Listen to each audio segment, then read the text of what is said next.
El análisis crítico del discurso. 4 aspectos configuran esta sección.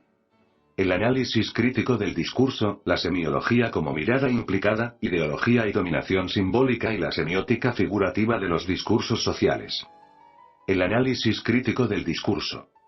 ¿Qué es el análisis crítico del discurso? El análisis crítico del discurso es un tipo de investigación analítica sobre el discurso que estudia primariamente el modo en que el abuso del poder social, el dominio y la desigualdad son practicados, reproducidos, y ocasionalmente combatidos, por los textos y el habla en el contexto social y político. El análisis crítico del discurso, con tan peculiar investigación, toma explícitamente partido, y espera contribuir de manera efectiva a la resistencia contra la desigualdad social. Ciertos principios del análisis crítico del discurso pueden rastrearse ya en la teoría crítica de la Escuela de Frankfurt desde antes de la Segunda Guerra Mundial. Rasmussen, 1996. Su orientación característica hacia el lenguaje y el discurso se inició con la lingüística crítica nacida principalmente en el Reino Unido y Australia hacia finales de los años 70. El ACD, tal como se le suele denominar en abreviatura, tiene sus correspondientes equivalencias en los desarrollos críticos de la psicología y de las ciencias sociales, algunos fechados ya en los primeros 70.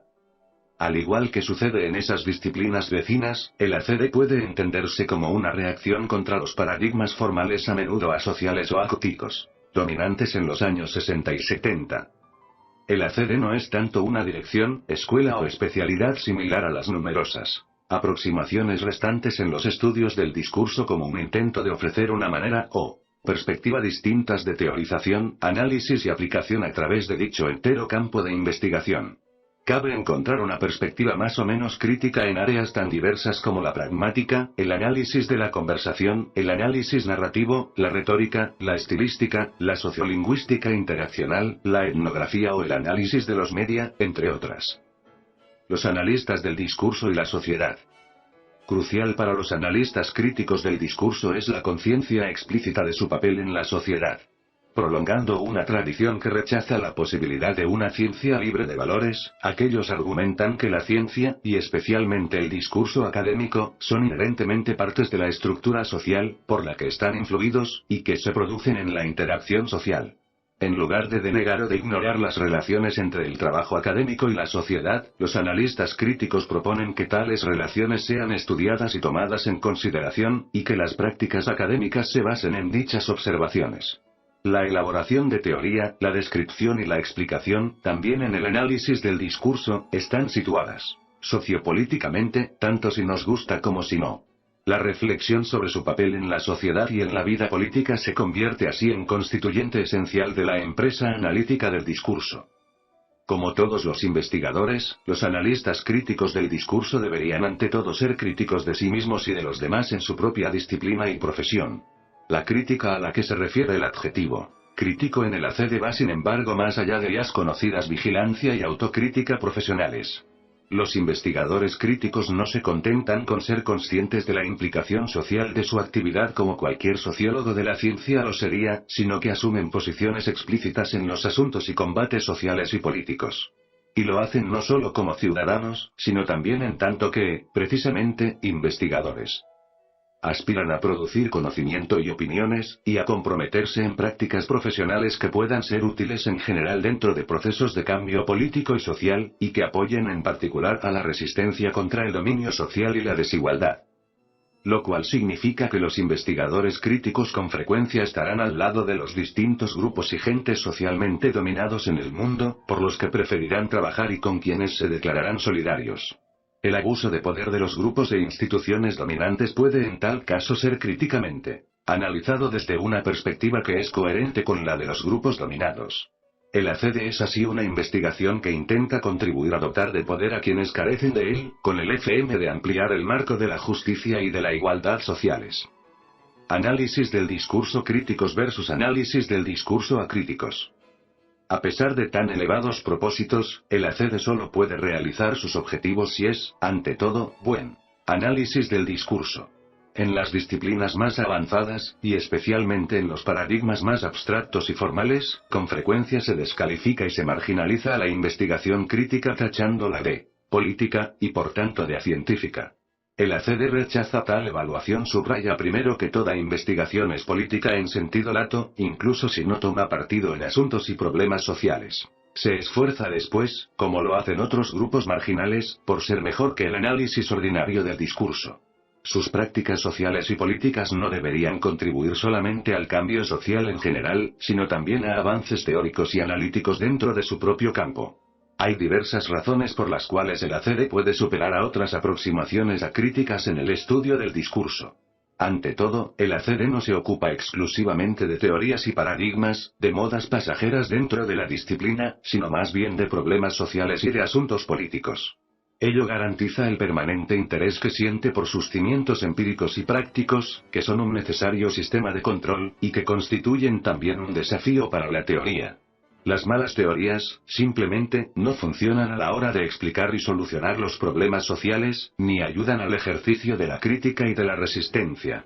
Por otra parte, en el mundo real de los problemas sociales y de la desigualdad, la investigación adecuada no puede ser sino multidisciplinar. El uso del lenguaje, los discursos y la comunicación entre gentes reales poseen dimensiones intrínsecamente cognitivas, emocionales, sociales, políticas, culturales e históricas. Incluso la teorización formal necesita por tanto insertarse dentro del más vasto contexto teórico de los desarrollos en otras disciplinas. El ACD estimula muy especialmente dicha multidisciplinariedad. En tercer lugar, muchas tendencias en análisis del discurso o de la conversación son teóricas o descriptivas, pero resultan escasamente explicativas. La perspectiva del ACD requiere una aproximación funcional que vaya más allá de los límites de la frase, y más allá de la acción y de la interacción, y que intente explicar el uso del lenguaje y del discurso también en los términos más extensos de estructuras, procesos y constreñimientos sociales, políticos, culturales e históricos. Finalmente, el ACD, aun cuando pretende inspirar y mejorar otras aproximaciones en los estudios del discurso, tiene también su foco específico y sus propias contribuciones que hacer. Además de proveer bases para aplicaciones en varias direcciones de investigación, tiende singularmente a contribuir a nuestro entendimiento de las relaciones entre el discurso y la sociedad, en general, y de la reproducción del poder social y la desigualdad, así como de la resistencia contra ella, en particular. ¿Cómo son capaces los grupos dominantes de establecer, mantener y legitimar su poder, y qué recursos discursivos se despliegan en dicho dominio? Esas son cuestiones fundamentales concernientes al papel del discurso en el orden social. En lugar de ofrecer reflexiones filosóficas globales sobre tal papel, el ACD proporciona detallados y sistemáticos análisis de las estructuras y estrategias de texto y habla, y de sus relaciones con los contextos sociales y políticos. Resumen. ¿Cómo sigue los principios básicos del ACD? 1. El ACD trata de problemas sociales. 2. Las relaciones de poder son discursivas. 3. El discurso constituye la sociedad y la cultura. 4. El discurso hace un trabajo ideológico. 5. El discurso es histórico. 6. El enlace entre el texto y la sociedad es mediato. 7. El análisis del discurso es interpretativo y explicativo. 8. El discurso es una forma de acción social. Algunos de estos puntos ya se han discutido más arriba. Otros necesitan un estudio más sistemático, del que presentaremos aquí algunos fragmentos en cuanto a bases más o menos generales para las tesis esenciales del ACD, marcos conceptuales y teóricos. Puesto que no es una dirección específica de investigación, el ACD no posee tampoco un marco teórico unitario. Dentro de los objetivos susodichos evolucionan muchos tipos de ACD, que pueden ser teórica y analíticamente bastante diversos. El análisis crítico de la conversación es muy diferente de un análisis de los reportajes de actualidad en la prensa, o de las clases y la pedagogía en la escuela. Con todo, dada la perspectiva común y las miras generales del ACD, cabe también encontrar para sus variantes marcos de conjunto, teóricos y conceptuales, estrechamente relacionados. Como hemos sugerido, la mayor parte de los tipos de ACD plantearán cuestiones sobre el modo en el que se despliegan estructuras específicas de discurso en la reproducción del dominio social, tanto si son parte de una conversación como si proceden de un reportaje periodístico o de otros géneros y contextos. Así, el vocabulario típico de muchos investigadores de ACD presentará nociones como poder, dominio, hegemonía, ideología, clase, género, discriminación, intereses, reproducción, instituciones. estructura social, orden social, además de otras más familiares y precisas sobre el discurso. Antes de revisar algunos de los trabajos de dicha tradición, y de proporcionar el análisis de un ejemplo concreto, intentaremos construir estas y otras nociones a ellas vinculadas dentro de un entorno teórico tentativo. Macro versus micro. Cumplidas por actores sociales, pertenecen típicamente a lo que se suele denominar el micronivel del orden social, mientras que las instituciones, los grupos y las relaciones de grupos, y por tanto el poder social, se emplazan usualmente en su macronivel. Puesto que el ACD pretende estudiar cómo el discurso está involucrado en la reproducción del poder social, una teoría de ACD requiere salvar este bien conocido abismo entre lo micro y lo macro. Con tal fin necesitamos, en principio, comprender que esa distinción es un constructo sociológico. Alexander y otros, 1987. Norcetina y Zicourel, 1981. En la realidad social de la interacción y de la experiencia cotidianas, los fenómenos de los niveles micro y macro forman un todo unificado. Un discurso racista de un miembro del Parlamento es un acto perteneciente al micronivel, ejecutado por un político individual o por el miembro de un partido, pero al mismo tiempo es parte constitutiva de un acto legislativo de la institución parlamentaria en el macronivel, o de la política de inmigración de una nación-estado. El distingo, esto es, depende de la focalización de nuestro análisis. Y existen múltiples niveles intermedios de análisis mesoniveles. Sin embargo, a fin de vincular el discurso con la sociedad en general, y con la desigualdad social en particular, necesitamos un marco teórico que nos haga capaces de enlazar dichos diversos niveles de descripción. He aquí algunas de las maneras en las que niveles diferentes del análisis social pueden relacionarse. A. Miembro de un grupo. Los actores sociales, y por tanto también los usuarios del lenguaje, se involucran en el texto y en el habla al mismo tiempo como individuos y como miembros de variados grupos sociales, instituciones, gentes, etc. Si actúan en tanto miembros de un grupo, es entonces el grupo el que actúa a través de uno de sus miembros. Quien escribe un reportaje puede escribirlo como periodista, como mujer, como negra, como perteneciente a la clase media o como ciudadana de los Estados Unidos, entre otras identidades, alguna de las cuales puede ser más prominente que las otras en un momento dado. B. Relaciones entre acción y proceso. Lo anterior no es solo cierto para los actores sociales, sino también para sus mismas acciones.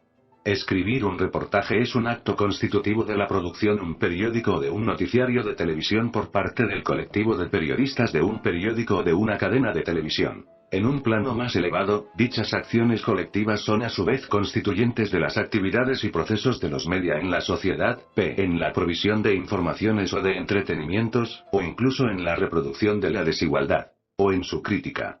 De este modo, las acciones de los niveles más bajos pueden conformar directa o indirectamente procesos sociales o relaciones sociales globales entre grupos. C. Contexto y estructura social. Los participantes actúan en situaciones sociales, y los usuarios del lenguaje se implican en el discurso dentro de una estructura de constreñimientos que ellos consideran o que hacen relevante en la situación social, esto es, en el contexto. Pero la situación social P, la de una sala de redacción, es ella misma parte de un entorno social más vasto, tal como las instituciones, los períodos cronológicos, los lugares, las circunstancias sociales, y los sistemas. De ahí que el contexto de las noticias pueda ser no solo el trabajo del reportero o de la sala de redacción, sino también el periódico al completo, las relaciones entre los media y la política, o entre los media y el público, o el entero papel de los media en la sociedad. D. Representaciones sociomentales. Además de estos aspectos sociales de los vínculos micro-macro, no deberíamos tampoco olvidar la crucial dimensión cognitiva. En cierto sentido, dicha dimensión mental hace posibles los restantes vínculos. Los actores, las acciones y los contextos son tanto contratos mentales como constructos sociales. Las identidades de la gente en cuanto miembros de grupos sociales las forjan, se las atribuyen y las aprehenden los otros, y son por tanto no solo sociales, sino también mentales. Los contextos son constructos mentales modelos porque representan lo que los usuarios del lenguaje construyen como relevante en la situación social. La interacción social en general, y la implicación en el discurso en particular, no presuponen únicamente representaciones individuales tales como modelos P, experiencias, planes. También exigen representaciones que son compartidas por un grupo o una cultura, como el conocimiento, las actitudes y las ideologías. De suerte que encontramos el nexo faltante entre lo micro y lo macro allí donde la cognición personal y la social se reúnen, donde los actores sociales se relacionan ellos mismos y sus acciones y por consiguiente su discurso, con los grupos y con la estructura social, y donde pueden actuar, cuando se lanzan al discurso, en tanto que miembros de grupos y de culturas. Considerando más específicamente la dimensión discursiva de tales niveles diversos o planos de mediación. Entre lo macro y lo micro, los mismos principios pueden aplicarse a las relaciones entre las instancias específicas del texto y del habla. P. Un reportaje. B. Los acontecimientos comunicativos de mayor complejidad. Todas las acciones concernientes a la producción y a la lectura de reportajes. C. Los reportajes en general como género. Y D. El orden del discurso de los medios de masas. Véase también Fairclough y Wodak, 1997, 277, 8. Vemos pues que los nexos entre los niveles macro y micro del análisis pueden ser articulados a partir de las dimensiones superiores de los acontecimientos de comunicación, los actores, sus acciones incluyendo el discurso y mentalidades, y sus contextos. Ellas proporcionan el marco que nos permitirá explicar cómo los actores sociales y los usuarios del lenguaje consiguen ejercer, reproducir o desafiar el poder social de los grupos y de las instituciones. El poder como control. Una noción central en la mayor parte del trabajo crítico sobre el discurso es la del poder, y más concretamente el poder social de grupos o instituciones. Resumiendo un complejo análisis filosófico y social, definiremos el poder social en términos de control. Así, los grupos tienen más o menos poder si son capaces de controlar más o menos, en su propio interés, los actos y las mentes de los miembros de otros grupos. Esta habilidad presupone un poder básico consistente en el acceso privilegiado a recursos sociales escasos, tales como la fuerza, el dinero, el estatus, la fama, el conocimiento, la información, la cultura, o incluso varias formas del discurso público y de la comunicación. De entre la vasta literatura sobre el poder, véase P. Lucas, 1986. Huron, 1979. Hallamos de entrada entonces, en nuestro análisis de las relaciones entre el discurso y el poder, que el acceso a formas específicas de discurso, P. las de la política, los media o la ciencia, es en sí mismo un recurso de poder. En segundo lugar, como hemos sugerido antes, nuestras mentes controlan nuestra acción. Luego, si somos capaces de influenciar la mentalidad de la gente, P. sus conocimientos o sus opiniones, podemos controlar indirectamente algunas de sus acciones. Y, en tercer lugar, puesto que las mentes de la gente son influidas sobre todo por los textos y por el habla, descubrimos que el discurso puede controlar, al menos indirectamente, las acciones de la gente, tal y como sabemos por la persuasión y la manipulación. Cerrar el círculo del discurso poder significa, por último, que aquellos grupos que controlan los discursos más influyentes tienen también más posibilidades de controlar las mentes y las acciones de los otros. El hacer se centra en la explotación de tal poder, y en particular en el dominio, esto es, en los modos en que se abusa del control sobre el discurso para controlar las creencias y acciones de la gente en interés de los grupos dominantes. En este caso cabe considerar el abuso, muy latamente, como una violación de normas que hace daño a otros, dados ciertos estándares éticos como las reglas justas, los acuerdos, las leyes o los derechos humanos. En otras palabras, el dominio puede ser definido como el ejercicio ilegítimo del poder. Disponemos ahora de una muy general descripción de la manera en la que el discurso funciona en la reproducción del poder y del dominio en la sociedad. Simplificando incluso aún más tales harto intrincadas relaciones, dividiremos el entero proceso de la reproducción del poder discursivo en dos cuestiones básicas para la investigación en ACD: A cómo los grupos más poderosos controlan el discurso. B. Cómo tal discurso controla la mente y la de los grupos menos poderosos, y cuáles son las consecuencias sociales de este control.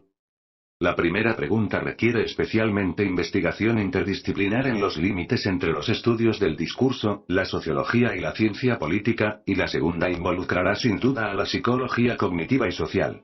Obviamente, para entender cómo el discurso contribuye a la desigualdad social hay que estudiar también las consecuencias de la pregunta B, en particular cómo el control de la mente y de la acción en beneficio de grupos dominantes constituye la desigualdad social o conduce a ella. Asimismo, a fin de comprender la disidencia y la oposición necesitamos saber cómo los grupos dominados son capaces de resistir frente al control del discurso, de la mente y de la acción, o de adquirirlo. El acceso al discurso y su control. Detallemos los dos modos principales de la reproducción discursiva del dominio, comenzando por la relación entre los grupos poderosos y el discurso. Hemos visto que, entre muchos otros medios que definen el poder básico de un grupo o de una institución, también el acceso al discurso público y a la comunicación, y su control, son un importante recurso simbólico, como sucede con el conocimiento y la información. Van Dijk, 1996. La mayoría de la gente únicamente tiene control activo sobre el habla cotidiana frente a miembros de su familia, amigos o colegas, disponiendo de un control solo pasivo sobre, el uso de los media. En muchas situaciones, la gente común es un blanco más o menos pasivo para el texto o el habla, de sus jefes y maestros, o de autoridades tales como los policías, los jueces, los burócratas estatales o los inspectores de Hacienda, quienes pueden decirles sin más lo que deben o no creer o hacer. En cambio, los miembros de grupos o instituciones socialmente más poderosos disponen de un acceso más o menos exclusivo a uno o más tipos de discurso público, y del control sobre ellos. Así, los profesores controlan el discurso académico, los maestros el discurso educativo e institucional, los periodistas el discurso de los media, los abogados el discurso legal, y los políticos el discurso de la planificación y otros discursos de sesgo político. Aquellos que gozan de mayor control sobre más y más influyentes discursos y sobre más propiedades discursivas son también, según esta definición, más poderosos. Dicho de otro modo, proponemos aquí una definición discursiva al igual que un diagnóstico práctico de uno de los constituyentes del poder social. Estas nociones concernientes al acceso al discurso y a su control son muy generales, y es una de las tareas de la CD el esclarecer tales formas del poder. Por ejemplo, si se define el discurso en términos de acontecimientos comunicativos complejos, el acceso al discurso y su control pueden ser definidos a su vez tanto en relación con el contexto como con las propias estructuras del texto y del habla. El control del contexto. El contexto se considera como la estructura mentalmente representada de aquellas propiedades de la situación social que son relevantes para la producción y la comprensión del discurso durante y Godwin, 1992. Van Dijk, 1998. El contexto consiste en categorías como la definición global de la situación, su espacio y tiempo, las acciones en curso incluyendo los discursos y sus géneros, los participantes en roles variados, comunicativos, sociales o institucionales, al igual que sus representaciones mentales, objetivos, conocimientos, opiniones, actitudes e ideologías. Controlar el contexto implica controlar una o más de esas categorías, determinando el estatuto de la situación comunicativa, decidiendo sobre el tiempo y el lugar del acontecimiento comunicativo, o sobre qué participantes pueden o deben estar presentes en él, y en qué papeles, o sobre qué conocimientos u opiniones han de tener o no tener, y sobre qué acciones sociales pueden o no cumplirse a través del discurso de Amon, 1996. Sucede por tanto que el contexto de un debate parlamentario, de una comisión, de un juicio, de una conferencia, o de una consulta con el médico están controlados por miembros de grupos dominantes. Así, solo miembros del Parlamento tienen acceso al debate parlamentario, y solo ellos pueden hablar con el permiso del presidente del Parlamento, y durante un tiempo limitado, representar a sus electores, votar un proyecto de ley, etc. En un juicio, únicamente los jurados o los jueces tienen acceso a roles y géneros de habla específicos, como los veredictos. Y los secretarios pueden tener acceso a los consejos, pero solo en el papel de silenciosos redactores de actas. El ACD se ocupa específicamente de aquellas formas de control del contexto que trabajan en favor de los intereses del grupo dominante. El control del texto y del habla. Crucial en la realización o el ejercicio del poder de grupo es el acceso a las estructuras del texto y del habla, y su control. Si relacionamos el texto y el contexto, por tanto, vemos enseguida que los miembros de grupos poderosos pueden decidir sobre los posibles géneros del discurso o actos de habla de una ocasión concreta. Un profesor o un juez puede requerir una respuesta directa de un estudiante o un sospechoso, y no una historia personal o un debate Wodak, 1984a. Cabe examinar, más críticamente, cómo los hablantes poderosos pueden abusar de su poder en tales situaciones, cuando los policías utilizan la fuerza para obtener una confesión de un sospechoso Linney Johnson, 1991, o cuando directores masculinos impiden a las mujeres redactar noticias económicas Van Zonen, 1994. Los géneros suelen del mismo modo tener esquemas convencionales que consisten en varias categorías. El acceso a algunos de ellos puede estar prohibido o ser obligatorio, como sucede cuando la apertura o el cierre de una sesión parlamentaria es la prerrogativa de un hablante, y algunas formas de saludo solo pueden ser utilizadas por hablantes de un grupo social, de un rango, una edad o un sexo específicos. Irvine, 1974. Vital para todo discurso y comunicación es quien controla los temas, las macroestructuras semánticas y los cambios de tema, como cuando los editores deciden qué asuntos noticiables serán cubiertos, los profesores qué materias se tratarán en clase, o los hombres los tópicos, y sus transformaciones, de sus conversaciones con mujeres. Palmer, 1989. Fishman, 1983. Leed Pellegrini, 1980. Lindegren-Lerman, 1983. Como ocurre con otras modalidades de control del discurso, tales decisiones pueden ser más o menos negociables entre los participantes, y dependen mucho del contexto. Aunque la mayor parte del control del discurso es contextual o global, incluso fragmentos locales del significado, forma o estilo pueden ser controlados. Detalles de una respuesta en el aula o en el juzgado, la elección del léxico o la de jerga en tribunales, clases o salas de redacción. Martín Rojo, 1994. En muchas situaciones el volumen es susceptible de control, ordenándose a los hablantes que bajen la voz o que estén tranquilos. Las mujeres pueden ser silenciadas de muchas maneras. Houston y Cramarae, 1991, y en algunas culturas se debe mascullar como forma de respeto. Albert, 1972. El uso público de determinadas palabras puede ser prohibido como subversivo en una dictadura, y los desafíos discursivos a los grupos dominantes. Los varones, blancos, occidentales por parte de sus oponentes multiculturales pueden ser ridiculizados en los media como políticamente correctos. Williams, 1995.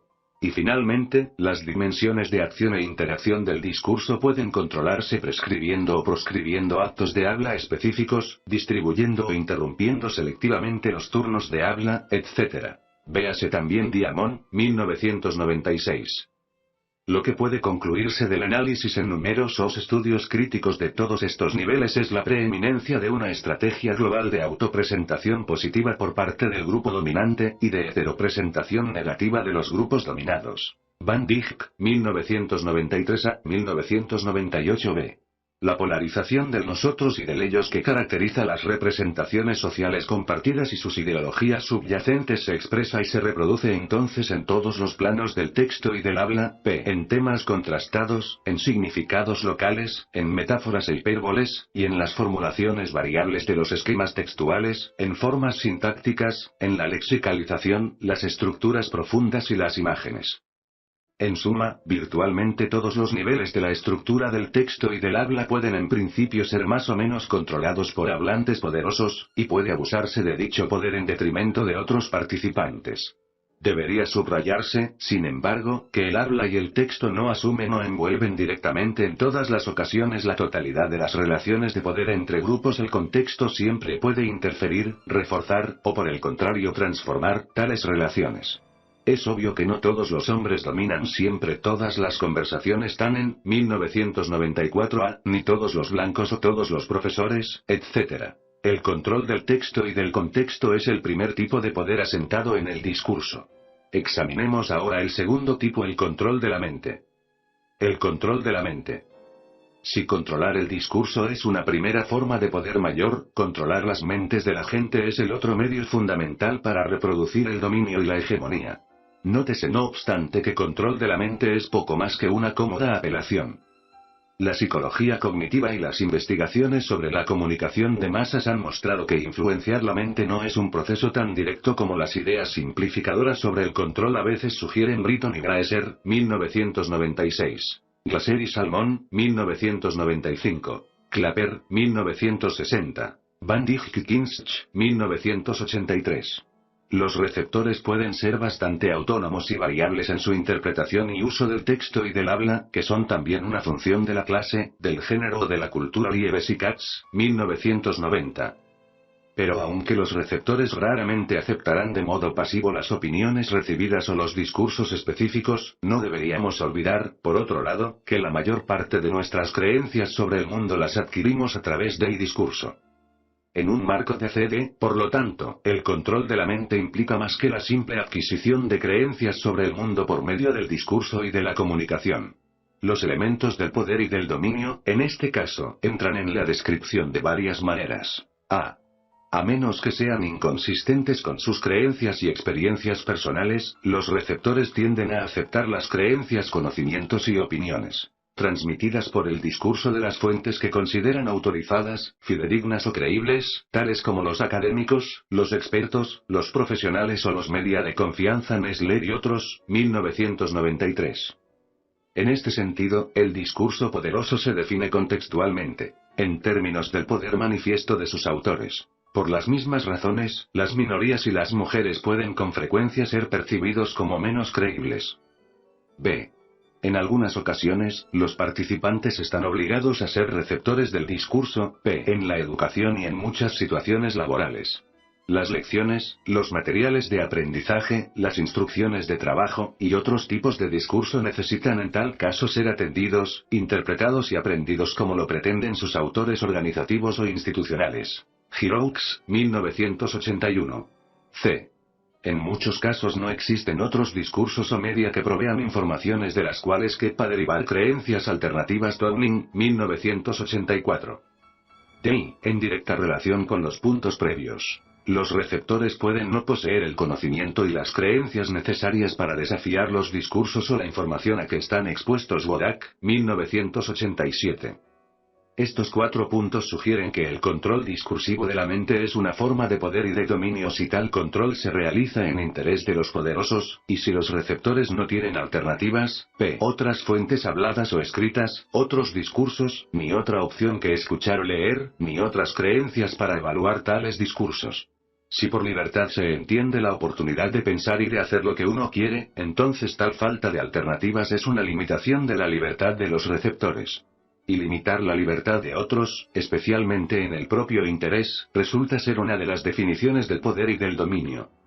Mientras tales condiciones del control de la mente son ampliamente contextuales, dicen algo acerca de los participantes en el acontecimiento comunicativo, otras condiciones son discursivas, esto es, son una función de la estructura, ideas, estrategias del texto o del habla en sí mismos. Dicho de otro modo, dado un contexto específico, ciertos significados y formas del discurso ejercen más influencia sobre las mentes de la gente que otros, tal como la noción misma de persuasión y una tradición de 2000 años de retórica pueden mostrarnos. Analizar la mente. La noción de control de la mente es vaga también porque con frecuencia se utiliza sin explicar con exactitud lo que mente significa. Es decir, no es imaginable una teoría del control discursivo de la mente sin una detallada teoría cognitiva de la mente, y una teoría de cómo el discurso influencia a la mente. Al igual que el texto y el habla, la mente o la memoria, o la cognición tienen muchos niveles, estructuras, estrategias y representaciones.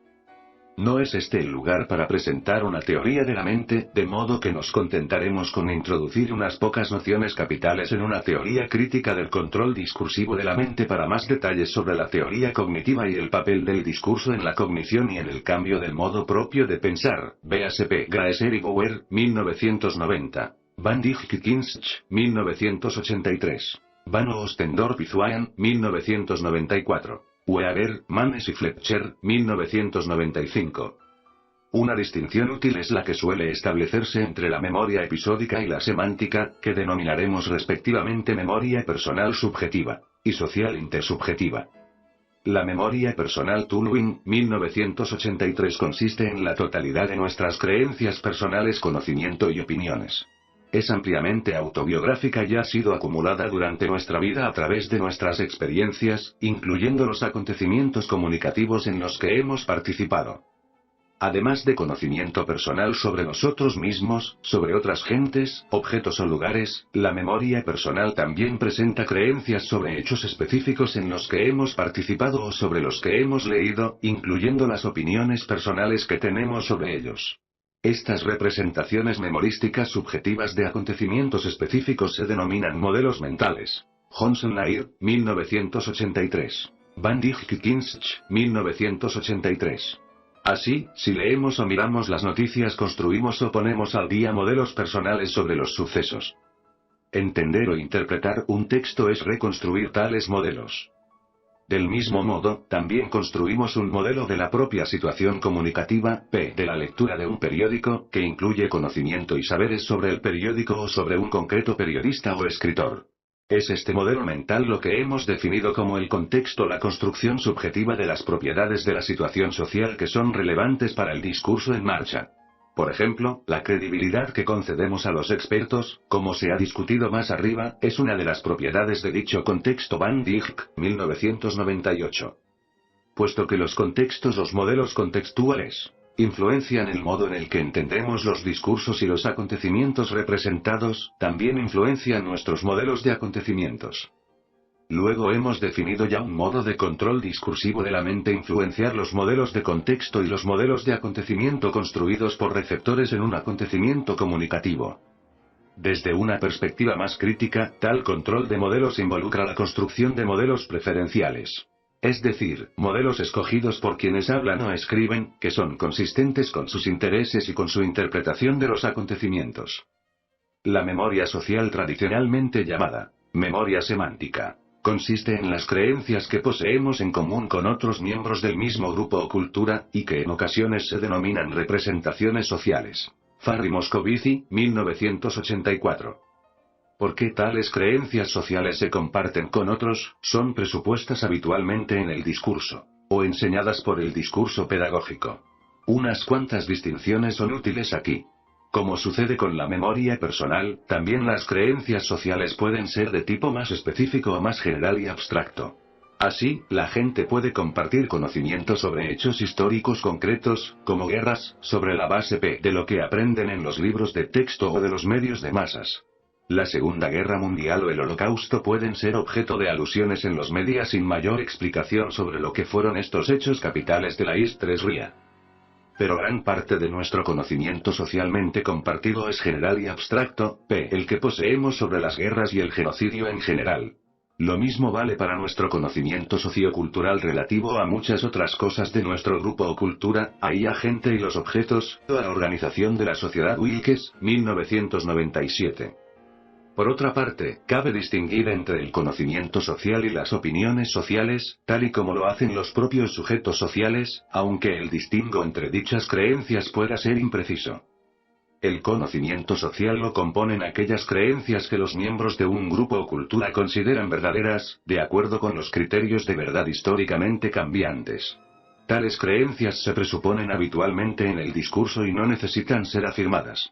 Las opiniones son creencias evaluativas, es decir, creencias que están basadas en normas y valores. Grupos diferentes pueden estar en desacuerdo sobre opiniones, y a diferencia del conocimiento compartido, estas no se presuponen, sino que se afirman y defienden, en discusiones. Por tanto, las actitudes de grupo sobre el aborto, la energía nuclear o la inmigración consisten por lo general en racimos de opiniones esquemáticamente organizadas que pueden diferir de un grupo social a otro, dependiendo de sus respectivas ideologías. Van Dijk, 1998. Obsérvese no obstante que tales diferencias de opinión suelen presuponer un conocimiento compartido. Podemos estar en desacuerdo sobre si el aborto, la energía nuclear o la inmigración son buenos o malos, pero todos nosotros sabemos más o menos lo que son. Porque se comparten socialmente, las creencias sociales son igualmente patrimonio de la mayoría de los miembros individuales de grupos y culturas, y por tanto influencian también sus creencias personales sobre los acontecimientos del mundo, es decir, sus modelos. De hecho, somos incapaces de construir un modelo de entender un acontecimiento específico, y por ello de comprender un discurso, si no disponemos de un conocimiento social abstracto y general. Y viceversa, podemos adquirir conocimiento social general por abstracción de los modelos personales, esto es, aprendiendo de nuestras experiencias, incluidas nuestras lecturas de textos específicos, y comparando y normalizando tales creencias generales con las de otros miembros de nuestro grupo o cultura. Estamos ahora en disposición, gracias a estas pocas distinciones, de definir el segundo modo de control discursivo de la mente: influenciar las creencias socialmente compartidas, conocimiento, actitudes de un grupo. Dado que dichas creencias son mucho más generales, y pueden ser utilizadas por mucha gente en muchas situaciones con el fin de entender acontecimientos o discursos concretos, este tipo de control de la mente es, por supuesto, mucho más influyente. al interesarse el ACD especialmente por cómo el poder y el dominio se reproducen en la sociedad, es tal modalidad de control social de la mente el objeto central de su atención. Una vez que somos capaces de influenciar las creencias sociales de un grupo, podemos controlar indirectamente las acciones de sus miembros. Este es el núcleo de la reproducción del poder y la base de la definición de la hegemonía. Las estrategias discursivas del control de la mente. Disponemos ahora de una comprensión elemental de algunas de las representaciones de la mente, y de lo que significa controlarlas. La cuestión crucial es entonces, ¿cómo son el discurso y sus estructuras capaces de ejercer tal control? Según lo visto más arriba, en el análisis del control sobre el discurso, dicha influencia discursiva puede deberse tanto al contexto como a las propias estructuras del texto y del habla. La influencia del contexto. Hemos afirmado que una dimensión significativa del control de la mente es contextual, la que se fundamenta en las características de los participantes. En realidad, los hablantes poderosos, autorizados, creíbles, expertos o atractivos, serán más influyentes, digan lo que digan, que quienes no poseen esas propiedades. Recuérdese, con todo, que el contexto se define en términos de modelos contextuales. No es la situación social incluyendo a sus participantes en sí misma la que objetivamente influencia nuestra interpretación del discurso, sino la construcción subjetiva de sus rasgos relevantes en un modelo mental de contexto. Giles y Coupland, 1991. Van Dijk, 1998. Así, la credibilidad es algo que los receptores asignan a los hablantes o a los escritores, sobre la base de conocimiento socialmente compartido y de actitudes acerca de grupos y roles sociales. Del mismo modo también los otros rasgos de los modelos subjetivos de contexto controlan la influencia del discurso, la definición de la situación, los papeles comunicativos y sociales de los participantes, las relaciones entre participantes de conflicto, dominio o cooperación, los actos sociales que se están cumpliendo, el escenario, tiempo y lugar, y las creencias de los participantes, intenciones, objetivos, conocimiento, opiniones, etc. El análisis crítico del discurso se centra en aquellas propiedades de las situaciones sociales, y en sus efectos sobre los modelos preferenciales de contexto, que contribuyen al control ilegítimo de la mente, como hemos dicho antes. Un caso típico de control de la mente basado en el contexto es el abuso de poder y de sus recursos sociales: fuerza, ingresos, estatus, conocimiento, competencia, etc. Destinado a realzar las propias credibilidad y legitimidad. Martín Rojo y Van Dijk, 1997. Así, los profesores tienen la posibilidad de presentar sus prejuicios étnicos en tanto hechos científicos, tal como lo han mostrado numerosos ejemplos de racismo científico. Downing, 1984. En términos generales, el control de la situación social por los grupos dominantes puede entonces conducir a modelos de contexto que hacen aparecer su discurso como más creíble, mediante la eliminación o el desprestigio de fuentes alternativas de información y de opinión. ¿Cómo el discurso controla a la mente? Los usuarios del lenguaje leen textos o escuchan el habla, usan sus informaciones y estructuras con el fin de construir modelos mentales personales de los acontecimientos, e infieren o confirman creencias sociales compartidas más generales, dentro del marco de la representación del contexto. Resumamos el modo en que algunas propiedades del discurso son capaces entonces de controlar el proceso. 1. Los temas macroestructuras semánticas organizan globalmente el significado del discurso.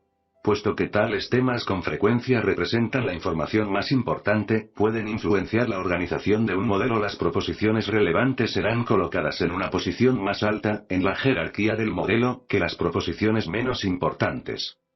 Lo mismo sucede con la organización de las representaciones sociales más generales.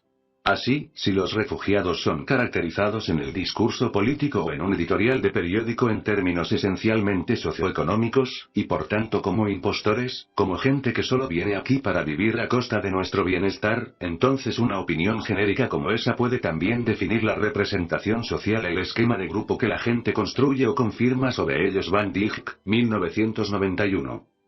2.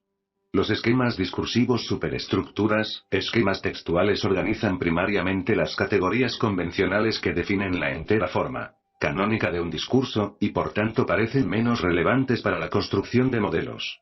Sin embargo, como sucede con todas las estructuras formales, las categorías esquemáticas pueden enfatizar o subrayar información específica. El simple hecho de que una información sea transmitida en un titular o en una conclusión consigue asignar a tal proposición una posición más conspicua en los modelos de acontecimiento o en las representaciones semánticas, y hacer que sea información mejor memorizable, y en consecuencia más persuasiva. Dwin, y otros, 1988. Van Dijk, 1988a. Van Dijk Kinsch, 1983. 3. El significado local. Los significados locales del discurso influencian información local en los esquemas mentales, modelos, representaciones semánticas. La coherencia, P, está basada en relaciones funcionales o condicionales entre las proposiciones y los hechos a los que se refieren en un modelo mental. Lo cual significa que el conocimiento presupuesto o establecido en el discurso puede requerir que los receptores establezcan hechos o relaciones similares entre ellos en sus modelos. Eso vale también para las presuposiciones, las implicaciones y otra información no expresada, sugiriéndose así fuertemente que tal información se considere incontrovertida o dada por sentado, aunque en realidad no lo sea o no lo esté. Al mismo tiempo, lo implícito puede servir para esconder a la formación de la opinión pública creencias específicas. Proporcionar muchos detalles sobre un aspecto de un acontecimiento, y no proporcionarlos sobre otros, es otra manera semántica de orientar los modelos mentales de los usuarios del lenguaje. 4. El estilo. Las estructuras léxicas y sintácticas de superficie son susceptibles de variar en función del contexto. Giles y Coughlin, 1991. Scherer y Giles, 1979. Y dado el modelo de contexto de los receptores, aquellas pueden ser capaces de unir tales variaciones de estilo con la estructura del contexto. Un rasgo global del estilo es no solo el señalar propiedades del contexto P, las relaciones entre participantes, etc., sino también el subrayar significados apropiados. 5. Los recursos retóricos como los símiles, las metáforas, los eufemismos, etc., al igual que los esquemas globales, no influencian directamente el significado. Más bien lo hacen resaltar o lo difuminan, y con ello también la importancia de los acontecimientos en un modelo de acontecimientos. 6. Los actos de habla son ampliamente definidos en función de los modelos de contexto, pero el que un enunciado sea o no interpretado como una amenaza o como un buen consejo puede determinar vitalmente el procesamiento del texto. Kolebrod y McCool, 1996. Graeser, y otros, 1996. 7. Finalmente, las múltiples dimensiones interaccionales del discurso, como P, la distribución de turnos, la división en secuencias, etc., están igualmente fundadas en el contexto y en los modelos de acontecimientos, e influencian su puesta al día. El poder y la autoridad de los hablantes, tal y como los presenta el control de los turnos, pueden al mismo tiempo reforzar la credibilidad de aquellos, y por eso mismo la construcción de modelos como verdaderos. La complejidad de las relaciones entre el discurso y el poder. Hemos adelantado que uno de los objetivos principales del ACD es entender y analizar la reproducción del dominio y la desigualdad social que surge del discurso, y resistir contra ella. Más concretamente, el ACD estudia su papel en dichos procesos. Los grupos poderosos tienen acceso preferente al discurso público y lo controlan, y a través del discurso controlan las mentes del público, en el sentido amplio más arriba explicado. Esto no solo significa que mucha gente interpretará el mundo del modo en que los poderosos o las élites se lo presentan, sino también que actuará más en consonancia con los deseos y los intereses de los poderosos. Parte de tales acciones del público son también discursivas, y éstas tendrán de nuevo las propiedades y las consecuencias entre otros públicos previstas, con lo cual se reforzarán los discursos de los poderosos. Debido a que el control de la mente y de la acción es lo que define el poder, el control del discurso confirma y extiende el poder de los grupos dominantes, al igual que su abuso de este. Y finalmente, puesto que el abuso del poder o el dominio se caracterizan en los términos de los intereses de los poderosos, el discurso puede también contribuir a la confirmación, o incluso al incremento, del desequilibrio en la igualdad social, y por consiguiente a la reproducción de la desigualdad social. Aun cuando este razonamiento parece impecable, y aunque en términos muy generales es empíricamente verdadero, el poder, el dominio y el papel del discurso en ellos no resultan tan evidentes. Existen algunos frenos y compensaciones, especialmente en las sociedades más o menos democráticas, donde diversos grupos compiten por el poder. Dahl, 1985. Cabe esperar contracorrientes en el proceso descrito, comprendidas muchas formas de lucha y de resistencia. No hay un único grupo que controle todo el discurso público por completo. E incluso si lo hubiera, el discurso puede con frecuencia controlar solo marginalmente la mente de los grupos dominados, y en menor grado aún sus acciones. Después de todo, también los grupos dominados conocen y siguen sus propios intereses, en ocasiones contra todo pronóstico. Y no solo existen varios grupos poderosos, tal como los definen el género, la clase, la casta, la etnia, la raza y la edad, las profesiones, o el control sobre los recursos materiales y simbólicos, que pueden tener intereses enfrentados. También es posible que algunos sectores de los grupos de poder sientan y muestren solidaridad con los grupos dominados, y que los apoyen en su lucha contra la desigualdad. Tan pronto como esos disidentes, del mismo modo que los grupos dominados, logran asegurarse una influencia creciente sobre el discurso público, y la misma lógica explica cómo se erigen en un contrapoder, también gracias a su influencia general en las mentes del público. Y dicha influencia tenderá a disminuir la influencia, y por tanto el poder, de los grupos dominantes. Es este análisis el que mejor parece dar cuenta de muchas de las formas del conflicto del poder en la sociedad democrática. Así, resulta innegable que los hombres disponen, en detrimento de las mujeres, del control sobre la mayor parte de las formas del discurso público, y que tal control contribuye indirectamente al machismo y al sexismo.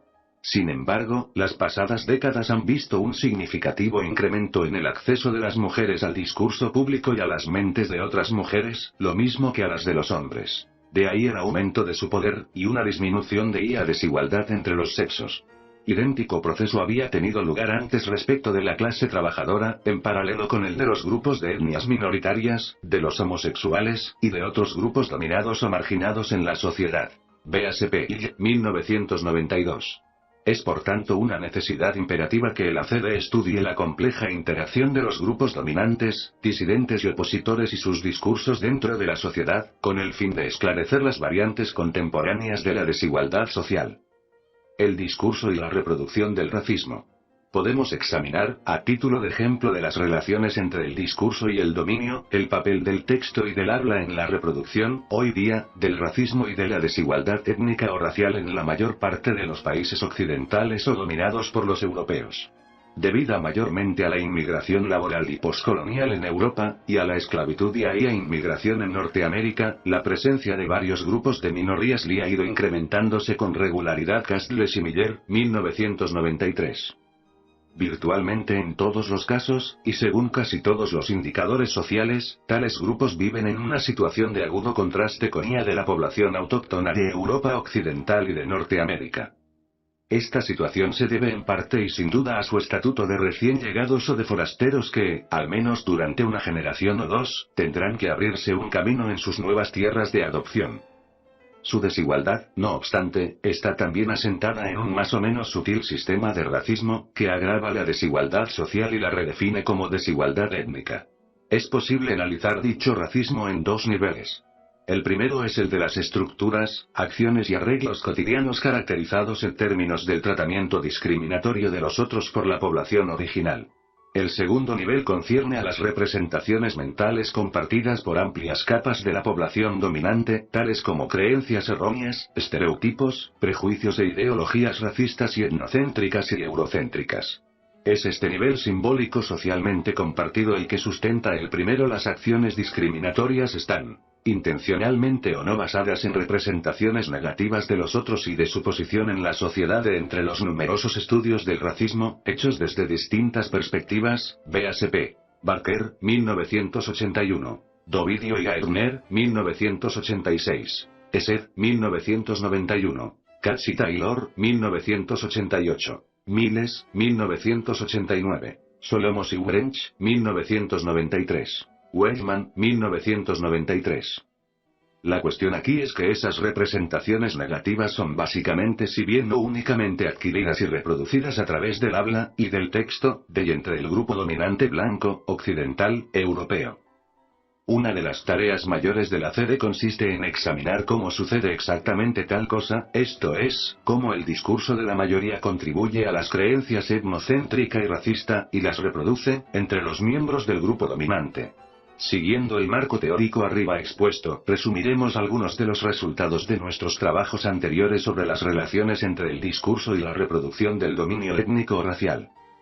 Aunque hay, por supuesto, amplias variaciones relativas a los diferentes grupos minoritarios en los diferentes países, cabe hacer generalizaciones aproximadamente fiables para detalles, véase Van Dijk, 1984, 1987, 1991, 1993.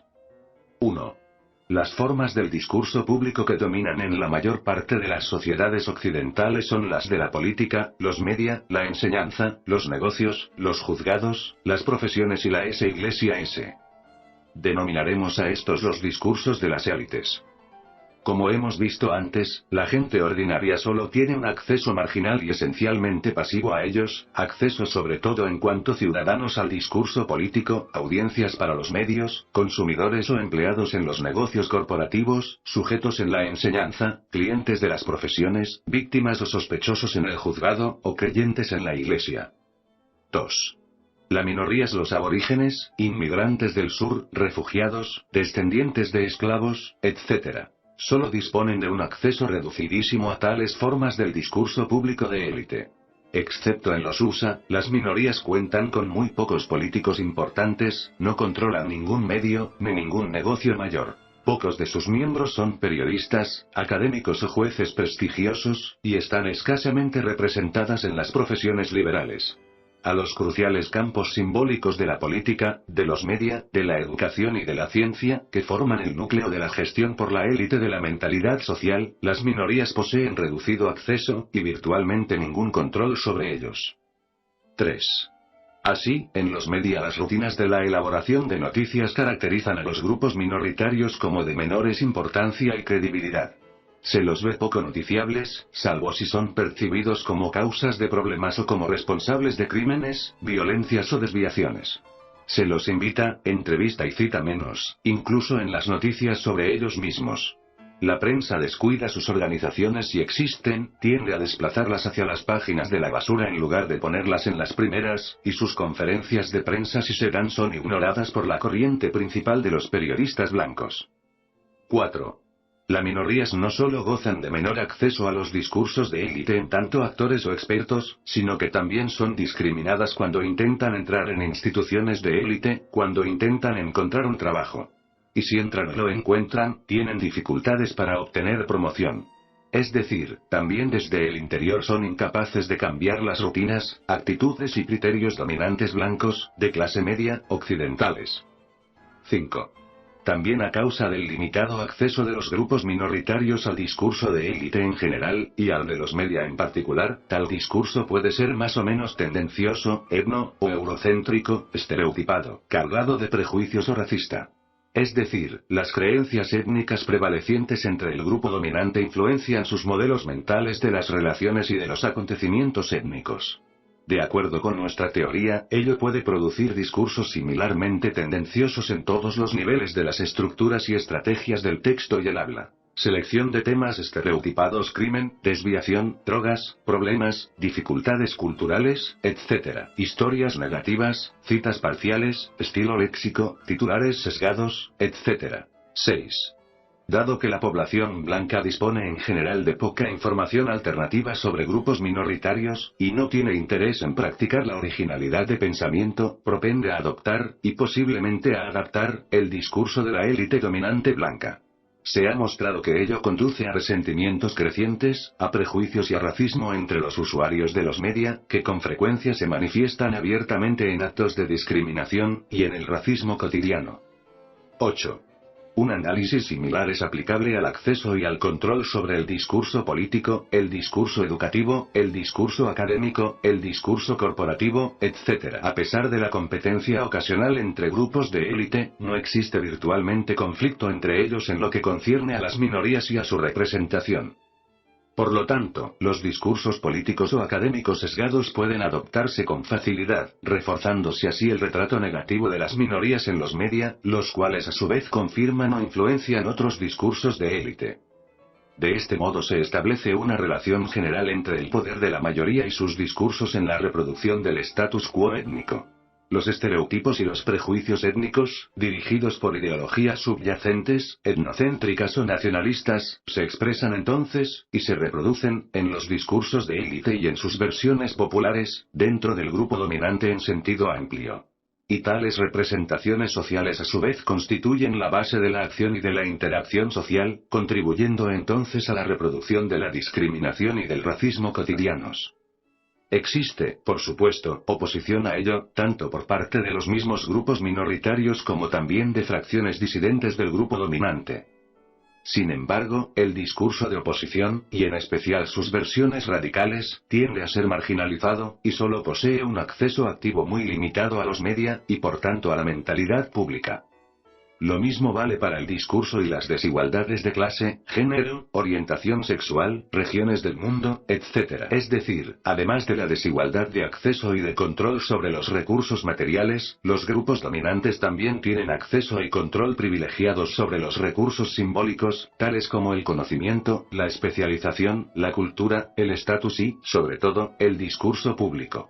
Obsérvese con todo que el discurso no es solo un recurso más entre otros como hemos argumentado más arriba, quienes controlan el discurso público controlan ampliamente la mentalidad social, e indirectamente la acción pública. Y, por consiguiente, controlan también la estructura social, a despecho de los desafíos, de la oposición y de la disidencia.